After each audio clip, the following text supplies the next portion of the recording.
KPBS On Demand is supported by Paint Care, offering households and businesses in California more than 800 leftover paint drop-off sites for recycling. Quantities of 100-plus gallons of paint may qualify for a large volume pickup. Learn more at paintcare.org.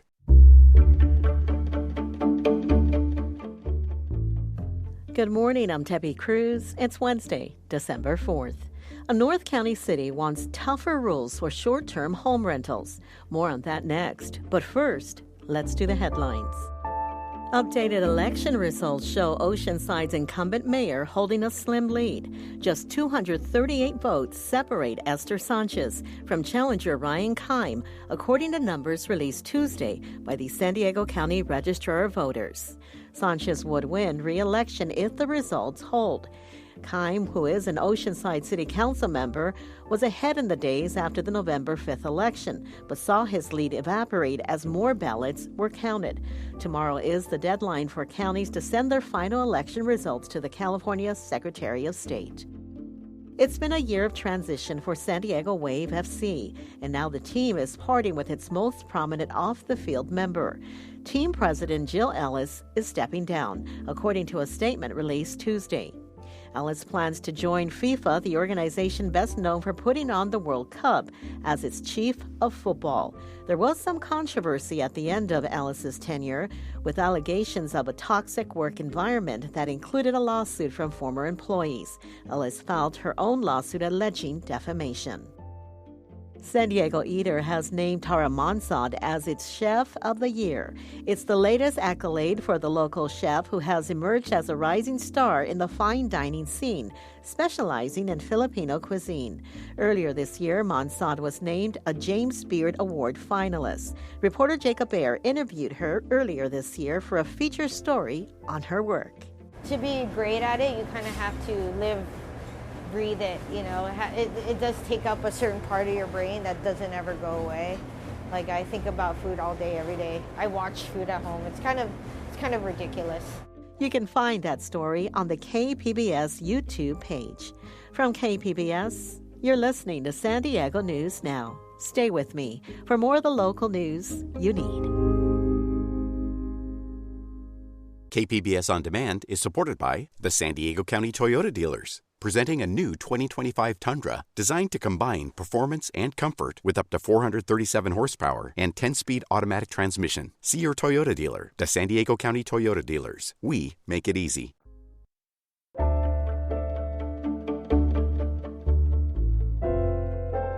Escondido is the latest city to consider regulating short-term rentals.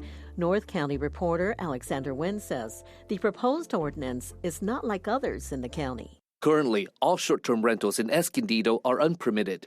Now the city is going forward with a proposed pilot program to create a permitting process.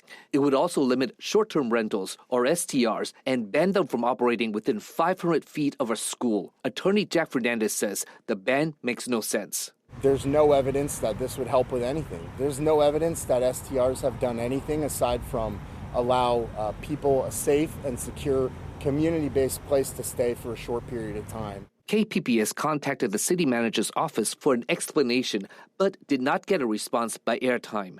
The city council will vote on the issue at its meeting on Wednesday. Alexander Nguyen, KPBS News.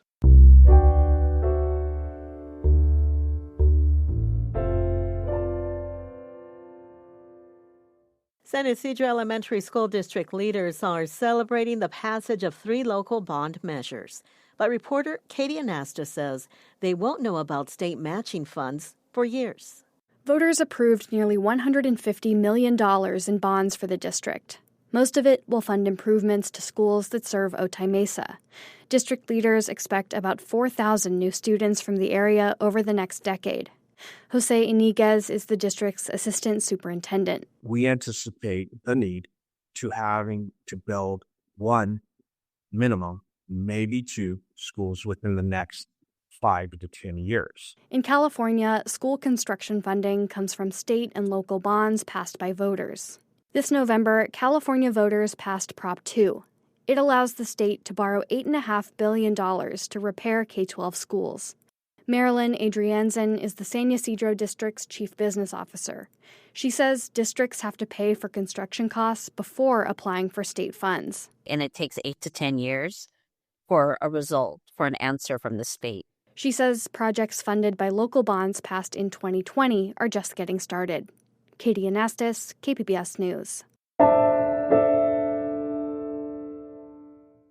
There are more than 40,000 foreign nationals serving in our military, and most of them are just one mistake away from being deported. Reporter Gustavo Solis spoke to veterans advocating for a federal law that would make it easier for foreign-born soldiers to become American citizens. Last month, KPBS spoke with a group of conservative men, mostly veterans, about immigration reform. They didn't mince words. The bottom line is there were guys that were serving our country, keeping me alive, keeping my fellow brothers alive, and that's why I'm here today. Robert Blessing is a retired Army chaplain. He's talking about non-citizen soldiers who have become deported veterans. Right now, there are roughly 40,000 non-citizens serving in the armed forces. Those who do not finish the naturalization process and get in trouble with the law risk being deported. This is outrageous. They fought for us. They swore to defend the Constitution of the United States against all enemies, foreign, domestic. They get in trouble after that, and we kick them out. I haven't found anybody who says that's a good idea. This is personal for Blessing. He visits deported veterans in Tijuana. And once, he performed a naturalization ceremony during a deployment in Iraq. And it was a wonderful experience to say, welcome to America while you're serving our country in a combat zone. No one would confuse these guys for liberals. They say explicitly that they're not woke, they're not open borders, they're not pro-amnesty. They believe immigrants who committed violent crimes should be deported. Jim Sprout is a civilian who recently joined the deported veterans movement. Yeah, there are people that have been deported that I'm glad are deported. But this is a select group. This is people that served this country. They didn't do any heinous crimes. It hasn't taken long for him to become an outspoken advocate. I have to say I was appalled when I heard about this. So much so that I'm very glad to be here, very glad to bring this out into the open. And if Sprout is the movement's new recruit, Robert Vivar is the battle-tested veteran. He's with the group United U.S. Deported Veterans Resource Center. Because the deportation of veterans is worldwide. We had deported veterans to over 40 countries around the world. Vivar says that most veterans are deported after committing a criminal offense, like drunk driving, drug possession, having an unregistered firearm, or domestic violence. There's no secret, there's no denying veterans get into trouble. Why? Because, they find it very difficult to re-enter civilian life. He is lobbying for a proposed federal law called the Veterans Service and Recognition Act.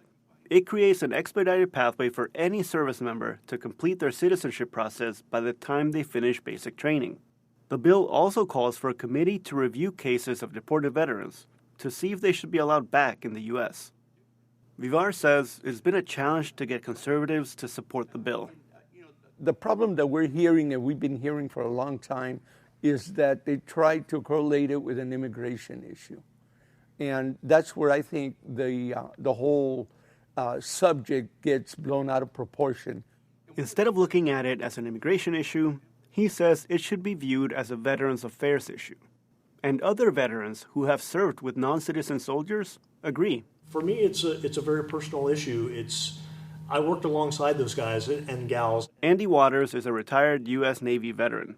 He says immigrants are an asset to the military.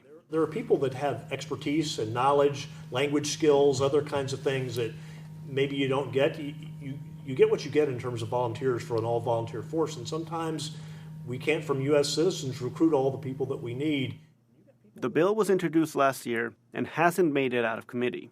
Advocates now see an opportunity with Donald Trump in the White House and Republicans controlling the House and Senate. Gustavo Solis, KPBS News. Coming up, 2 law firms are using mass litigation to take on the company running the wastewater plant they say has contributed to the Tijuana River sewage crisis. Veolia has received millions of dollars federal money to operate, manage the South Bay treatment plant. but has wholly dropped the ball. We'll have that story from our media partner, iNewsSource, and more just after the break.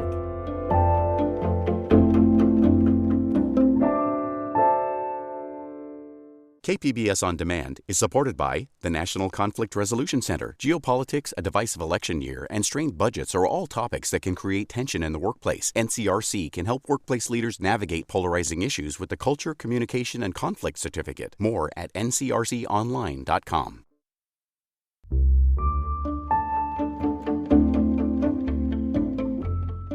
Lawsuits are mounting for the company in charge of the federal sewage treatment plant on the U.S.-Mexico border. iNewsSource investigative reporter Philip Salata explains what's at stake. It's been a year of escalation around a decades-old problem that's only gotten worse. Veolia has received millions of dollars upon millions of dollars of federal money to operate, manage the South Bay treatment plant, but has wholly dropped the ball. That's James France, the CEO of the France Law Group and head counsel for the latest lawsuit accusing Veolia of illegally discharging hazardous chemicals into the Tijuana River. France says the company has failed to fulfill its mandate in managing the South Bay International Water Treatment Plant and has harmed residents. The South Bay residents, including children, have been severely affected. Their health is in danger. Veolia is now facing 4 lawsuits for its role in the Tijuana River sewage crisis. 2 of them are spearheaded by powerhouse law firms casting a wide net for plaintiffs who say they have experienced a range of damages caused by the company. That's because France, like Singleton Schreiber, which filed a similar lawsuit in October, is using an approach called a mass tort. Here's environmental law professor Robin Craig from the University of Kansas. If you have these situations where a lot of people are suffering property and or health damage, they need to bring the tort lawsuit to get any recovery. It's a kind of lawsuit where each client's damages are accounted for individually, allowing for a variety of claims.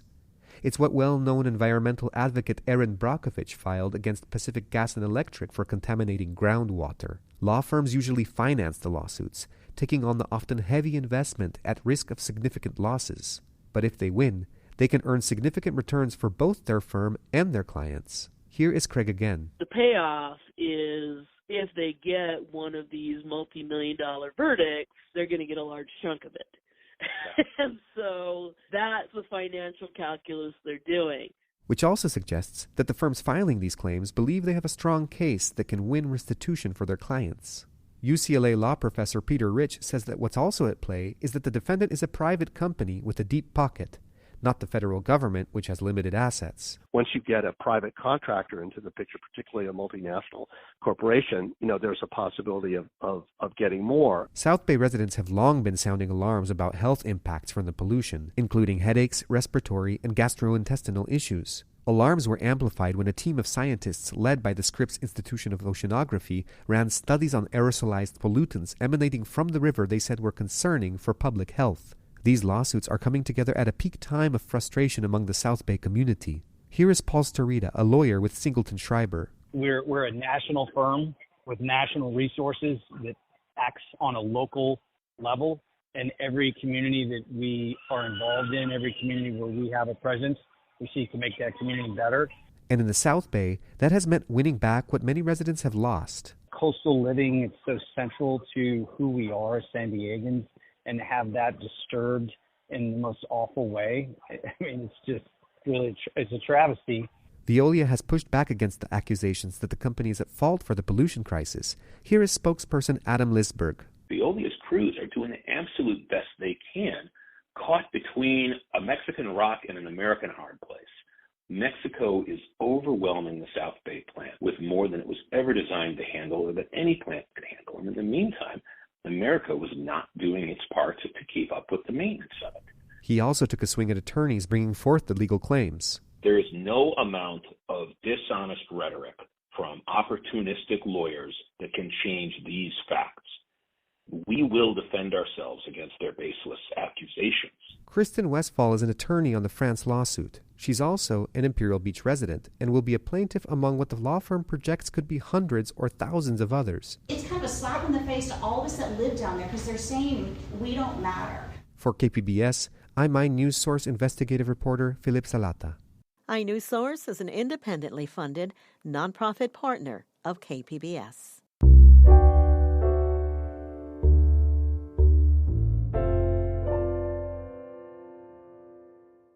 The city of Oceanside has selected a spot to try to save its sandy beaches from coastal erosion. North County reporter Tanya Thorne has the update on the city's Re-Beach project. The majority of Oceanside's coastline is in need of sand. So when it came to figuring out where to pilot the city's Re-Beach sand retention project, staff had plenty of options. So we took the most eroded areas of the shoreline and divided them up into different segments. Jamie Timberlake is Oceanside's coastal zone administrator. She says different data analysis and outreach helped reach a decision to begin at Tyson Street Park. From here, we'll be extending the project on down to Wisconsin Avenue.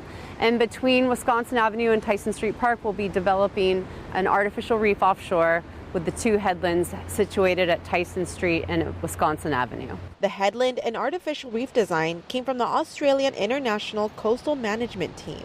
For the next year, the design will need to be refined, permitted, and funded.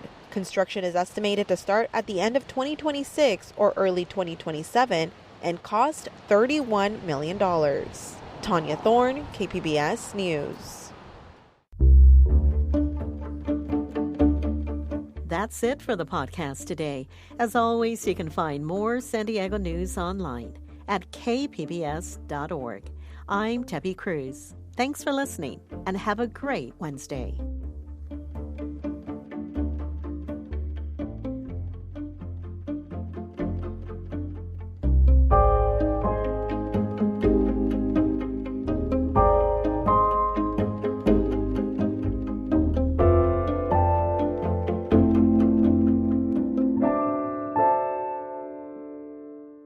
KPBS On Demand is supported by the National Conflict Resolution Center. Geopolitics, a divisive election year, and strained budgets are all topics that can create tension in the workplace. NCRC can help workplace leaders navigate polarizing issues with the Culture, Communication, and Conflict Certificate. More at ncrconline.com.